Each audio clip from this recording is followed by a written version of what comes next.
Bonjour et bienvenue sur le podcast Dans la tête des chiens, un moment unique pour en apprendre plus sur votre chien et enrichir votre relation avec lui. Je m'appelle Alice Mignot, je suis psychologue clinicienne et docteur en éthologie.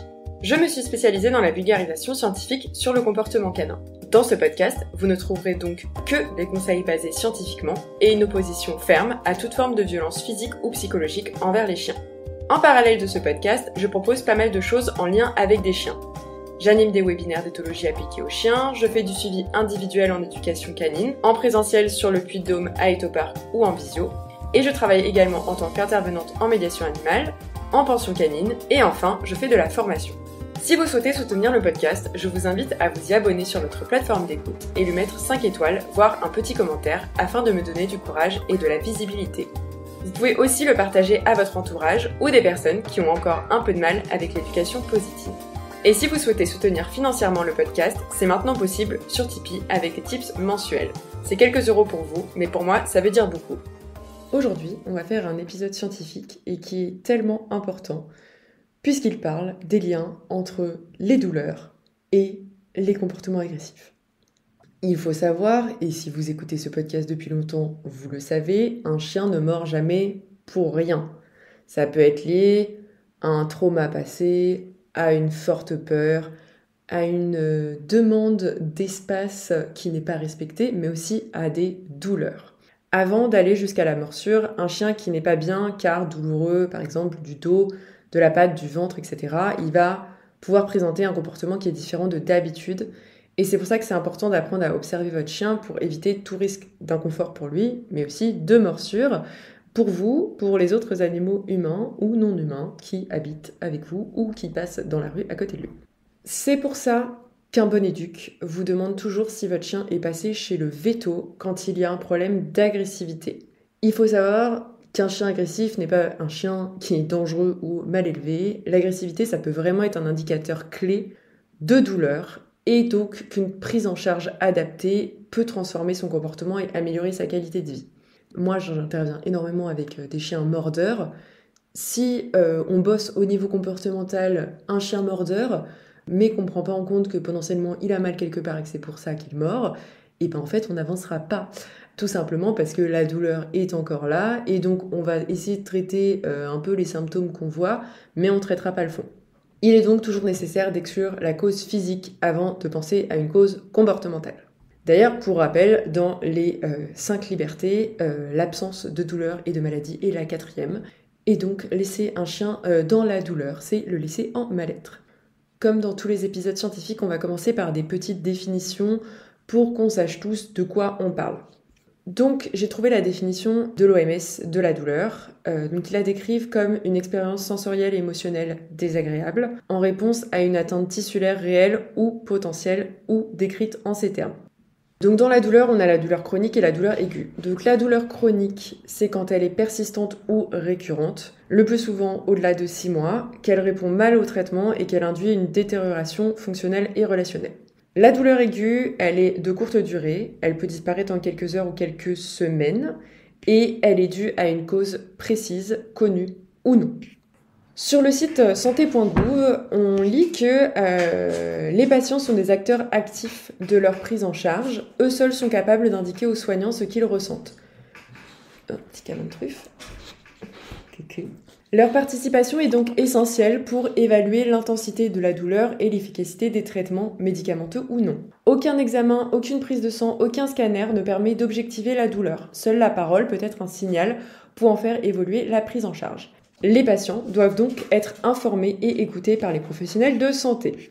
Bien souvent, ces derniers, donc les professionnels de santé, sont les premiers confrontés à la plainte des patients et donc les premiers acteurs de l'évaluation de la prise en charge de la douleur. Cette dernière résulte d'une bonne coopération, soigné-soignant, l'adhésion et la participation au projet thérapeutique dépend de l'écoute. Donc vous comprendrez bien qu'avec les chiens, nous avons un problème puisqu'ils n'ont pas accès à la parole. Vous allez donc être la parole de votre chien en apprenant à l'observer pour évaluer s'il y a une douleur, son intensité et l'efficacité des traitements qu'on va lui donner. Il ne faut pas hésiter à vous faire aider par un éduc d'ailleurs pour mieux comprendre votre chien. Et il faut bien se garder en tête que ce n'est pas de l'anthropomorphisme tout ça, on réagit tous à la douleur de la même façon. Ça va jouer sur l'irritabilité, la tolérance, le sommeil, l'appétit, etc. Chez vous, comme chez votre chien, votre chat, votre cochon d'Inde, votre vache, etc. Dans cet épisode, je regroupe plusieurs études scientifiques que vous retrouverez en description de l'épisode. Je vous résume donc tout ça. Ce qui est intéressant, c'est que des comportements dits problématiques par les référents de chiens peuvent avoir comme cause sous-jacente de la douleur. Ça va s'observer par des changements de comportement, comme de l'agressivité, de l'évitement, une vocalisation excessive, mais aussi des signes plus subtils, comme une diminution de l'activité, des changements de posture assez réguliers, qui peuvent évidemment signaler une douleur et qui sont souvent négligés. Le problème, c'est donc que si on ne voit pas ces signes ou qu'on les comprend uniquement comme des troubles comportementaux, on n'aura pas beaucoup d'évolution et même on pourra créer un énorme stress chez notre chien. Donc en résumé, les études montrent que les chiens peuvent montrer de l'agressivité quand ils anticipent ou ressentent une douleur due à un stimulus particulier, par exemple de la manipulation ou du contact. Ils parlent d'ailleurs de comportements défensifs qui incluent plusieurs types de comportements et principalement des comportements agressifs puisque tout ce qui est comportement agonistique, le but c'est d'éviter le contact avec l'autre individu. Dans le cas de douleurs ciblées, le chien peut grogner ou mordre lorsqu'on touche la zone douloureuse, ou dans le cas de douleurs plus diffuses, ça peut se montrer par une plus forte irritabilité, avec une moindre tolérance à des situations normales et ou des réactions imprévisibles. On peut aussi observer de l'hypervigilance, donc votre chien va être vigilant tout le temps parce qu'il va anticiper un contact qui pourrait être douloureux, et aussi de l'anxiété généralisée. Par exemple, la douleur chronique peut induire un état de stress constant. C'est d'ailleurs intéressant parce que dans un des articles, il parle de l'obéissance des chiens et dire que par exemple, un chien ne va pas réussir à faire le comportement demandé parce qu'il a mal. Donc ils donnent l'exemple du chien qui n'arrive pas à s'asseoir correctement parce qu'il est dysplasique. Et ils disent donc que en fait, quand il y a une douleur, on peut avoir des problèmes au niveau de la performance en obéissance, entre gros guillemets, dans des mouvements qui sont spécifiques, mais aussi de façon plus générale. On va avoir un chien qui peut être plus lent ou qui peut être plus réticent à faire des exercices, tout simplement parce qu'il a mal. Donc, je pense à un truc horrible qu'on m'a raconté, mais en club canin coercitif, où on demande à tous les chiens de s'allonger en appuyant là, sur la laisse avec son pied, à ne pas reproduire chez vous, bien évidemment. Et j'ai des clients qui m'ont appelé parce qu'ils s'étaient fait mordre à ce moment-là par leur chien, tout simplement parce qu'en fait, leur chien s'était déplacé le coude, ou je sais pas ce qu'il avait foutu, mais avec son coude antérieur, quoi. Donc, il ne pouvait pas s'allonger. Et donc, les gens étaient là à mettre leurs pieds sur la longe. Le mec disait plus fort, plus fort, plus fort. Enfin, le mec l'éduque. Et en fait, à un moment, le chien, il a chopé la cheville, quoi, parce que ça devait le torturer de douleur. Donc, n'hésitez pas, si vous demandez un truc à votre chien et qu'il veut pas le faire, ça peut être parce qu'il n'a pas envie, mais aussi parce qu'il a mal. Donc au niveau des douleurs, alors comme d'habitude ici nous ne sommes pas vétérinaires, donc ce que je vous dis c'est ce qui a été mis en avant dans la recherche, mais votre chien peut avoir aussi d'autres affections. Ce qui va être important c'est de savoir d'où vient sa douleur. Donc les recherches nous donnent plusieurs types de douleurs. Donc il y a les douleurs gastro-intestinales et dermatologiques qui peuvent avoir une incidence sur les comportements d'agressivité. Donc pensez que tout ce qui est gastro-intestinal, dermatologique, il parle aussi des infections dentaires. C'est des choses qu'on ne voit pas forcément à l'œil nu et qui peuvent affecter en fait l'irritabilité du chien sur du long terme, quoi. Enfin, imaginez-vous comme tout mammifère qui a mal au bide pendant plus d'une semaine parce que la nourriture n'est pas adaptée, parce que vous avez des allergies qui n'ont pas été remarquées. Croyez-moi que vous allez être vachement moins tolérant, déjà parce que vous allez moins bien dormir, vous allez avoir faim, mais quand vous allez manger, ça va vous faire mal et vous aurez un peu cette espèce de douleur un peu latente, quoi. Les chiens, c'est pareil. Il parle d'affections musculo-squelettiques, donc l'arthrose, les dysplasies, hanches ou coudes, de blessures ligamentaires.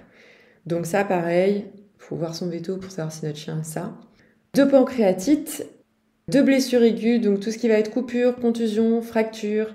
C'est pour ça qu'on dit de vérifier les coussinets de son chien assez régulièrement, de vérifier qu'il n'a pas une épine qui est plantée quelque part, de faire des traitements pour pas qu'ils aient de tiques et de puces, c'est parce que tout ce qui est petites lésions aussi, ça peut venir embêter votre chien.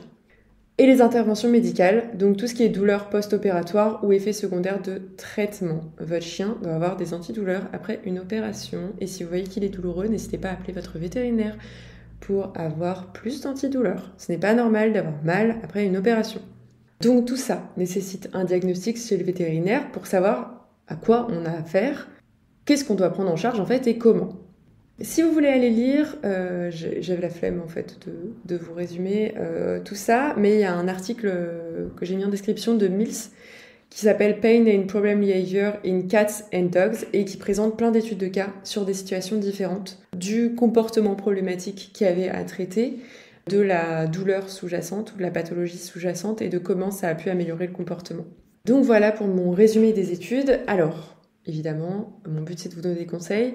Donc, à quoi faire attention? Qu'est-ce qui peut vous faire suspecter qu'il y a peut-être une douleur sous-jacente? Ou en tout cas que votre chien ne va pas très bien. Tout changement d'attitude. Votre chien hyper énergique, il n'est plus énergique. Votre chien était joueur, il n'est plus joueur. À l'inverse, votre chien qui est plutôt calme devient hyper excité. Ça, c'est des signes auxquels faire attention. Tout ce qui est comportement d'agressivité. Vocalise inhabituelle. Votre chien qui n'aboie jamais se met à aboyer. Votre chien gémit. Votre chien couine. Votre chien bâille très fort quand il se... Moi, je sais que Bocuse, il est dysplasique des hanches. Donc, quand il a fait un très gros dodo un peu plié, quand il s'étire, il bâille très très fort. On voit que ça lui demande un effort, en fait. Parce que c'est pas le truc le plus agréable de sa vie. Donc, un chien qui peut être inconfortable au lever et au coucher. Un chien qui grogne ou mord quand une personne ou un autre animal vient toucher une zone sensible. Et aussi en anticipation. Donc, l'animal va pouvoir devenir agressif quand il se dit « Tiens, je vais être touché ». Donc, par exemple, vous vous approchez de son lit pour lui faire la petite caresse du soir, votre chien vous grogne dessus. Peut-être qu'il est un peu douloureux. Vous vous approchez avec la brosse, votre chien vous grogne. Tout ce qui va être des réactions exacerbées. Donc, une agression sans avertissement clair, particulièrement quand la douleur est intense. Et des changements généraux, donc un chien qui va être plus irritable, qui va se mettre en retrait, etc. Pour la prise en charge de la douleur, il est conseillé de travailler ensemble. Du côté des vétérinaires, le vétérinaire est là pour faire un diagnostic et proposer un traitement médical et éventuellement faire des tests approfondis, des radios, des palpations, des prises de sang. Le comportementaliste est là pour travailler sur le côté comportemental. Donc par exemple, un chien qui a été douloureux à la mise du harnais pendant 6 mois parce qu'on ne se rendait pas compte qu'il avait une petite dysplasie des membres antérieurs, et le comportementaliste, il va être là pour vous aider à le contre-conditionner, pour que ça redevienne agréable, une fois qu'on aura traité la douleur. Aussi pour vous montrer comment aménager l'environnement. Quand on a un chien qui devient douloureux, on doit mettre des choses en place. Par exemple, truc tout con, mais on a un chien un peu vieux qui commence à être arthrosé, et il vient sur le canapé avec nous tout le temps. Pour éviter qu'il saute pour monter et pour descendre, on va mettre une rampe. On va surélever par exemple les gamelles, etc. De votre côté, en tant que référent de votre chien, vous devez être impliqué dans la gestion quotidienne et l'observation des signes. Des signes subtils, mais aussi des signes intenses. Je vous invite fortement, et c'est Anaïs Allard qui en parle souvent, à filmer votre chien. Parce que votre chien n'aura pas forcément le même comportement chez le vétérinaire. Par exemple, votre chien se met à, boiter au bout de 30 minutes de balade, et forcément, vous allez arriver chez le vétérinaire, votre chien ne boitera pas, et votre vétérinaire va vous dire « il a rien votre chien ». Bah si, j'ai une vidéo qui montre qu'au bout de 30 minutes de balade, il commence à boiter. Ou que petit à petit, quand je vais lui toucher la hanche, il monte les dents. Mais il le fera peut-être pas chez le vétérinaire. Donc, filmez votre chien. Et évidemment, l'idée est que chacun reste à sa place, lol. Donc le vétérinaire est spécialiste de la santé physique, sauf s'il est spécialisé en comportement. Et le comportementaliste est spécialiste du comportement. C'est dans le nom, c'est pas compliqué. Un éduc n'a pas son mot à dire si votre vétérinaire estime qu'une prise en charge médicamenteuse est nécessaire. Et un éduc ne peut d'ailleurs pas vous indiquer de traitement. C'est illégal. De l'autre côté, le véto, s'il n'est pas formé en comportement, doit rester sur l'aspect santé physique. C'est important parce que si le véto derrière donne des conseils un peu nazes, on aura beau traiter la douleur, on aura un chien qui sera quand même sous le stress parce qu'on aura mal bossé la désensibilisation, ou on n'aura pas renforcé au bon moment, ou on continuera de contraindre même s'il n'y a plus de douleur. Bref, c'est un épisode dans lequel je vous ai résumé 5 études sur les liens entre les douleurs et les comportements agressifs. Le but, c'est de vous sensibiliser sur le fait que votre chien peut montrer des comportements agressifs parce qu'il a peur, parce que machin, plein de raisons, mais aussi parce qu'il peut avoir mal, et donc que c'est important d'amener votre chien chez le vétérinaire quand vous avez un doute, parce que si on ne traite pas la douleur, ça ne sert à rien de traiter au niveau du comportement. J'espère que cet épisode vous a plu, que vous avez appris des choses et que vous allez peut-être regarder votre chien d'un autre œil et penser à l'emmener chez le vétérinaire. Sur ce, je vous souhaite une bonne journée ou soirée et des caresses évidemment consenties à vos toutous. Hello, c'est encore moi, Alice du montage. Merci d'avoir écouté l'épisode en entier. N'hésitez pas à me mettre 5 étoiles et à partager cet épisode. Vous pouvez aussi me soutenir sur Tipeee. En attendant le prochain épisode, rendez-vous sur Instagram pour voir les monstres dormir, des mèmes pourris, m'entendre me plaindre et quand même avoir des infographies intéressantes. À bientôt!